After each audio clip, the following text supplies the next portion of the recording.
দর্শক, আমরা আবারও সরাসরি নির্বাচনী প্রচারণার খবর জানব। উত্তরা থেকে আমাদের সাথে যোগ দিচ্ছেন সহকর্মী আলামিন হক অহন। অহন, কেমন দেখছেন নির্বাচনী প্রচারণা, আর প্রার্থীরা কি কি ধরনের প্রতিশ্রুতি দিচ্ছেন ভোটারদের? প্রচারণার সুযোগ আর 9 দিন পাবেন, যে কারণেই প্রতিশ্রুতির যতটাই দেয়া যায়, যতটা ভোটারদেরকে কাছে টানানো যায় এই 9 দিনের মধ্যে ততটাই লাভ, যে কারণে জোর কদমে প্রচারণা চলছে। আমি ঢাকার বেশ কয়েকটি আসন ঘুরে এখন ঢাকা 18-র এই উত্তরায় আছি। এটা 8 নম্বর সেক্টর। এখানে সাধারণত উচ্চবিত্তদের বসবাস এই অঞ্চলে।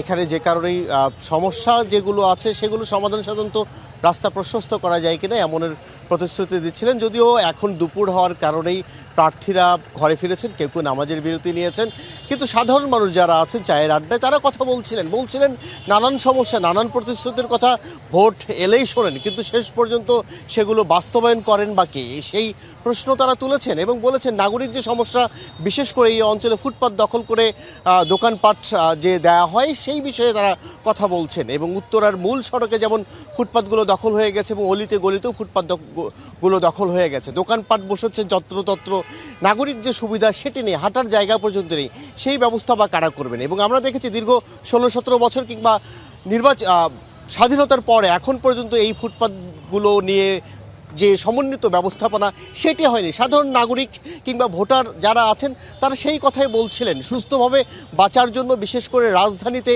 যে পরিমাণ বায়ু দূষণ হচ্ছে সেটি বা কে ঠেকাবে। অর্থাৎ নাগরিক জীবনমান উন্নয়নের জন্য যা করা দরকার ভোটাররা তাই চাইছেন, আবার প্রতিশ্রুতিও সেইগুলো দিচ্ছেন। এখন দেখা যাক নির্বাচিত হলে কতটা বাস্তবায়িত করেন সেই প্রতিশ্রুতিগুলো। লোপা। অহন, আপনাকে ধন্যবাদ আমাদের সাথে যোগ দেওয়ার জন্য।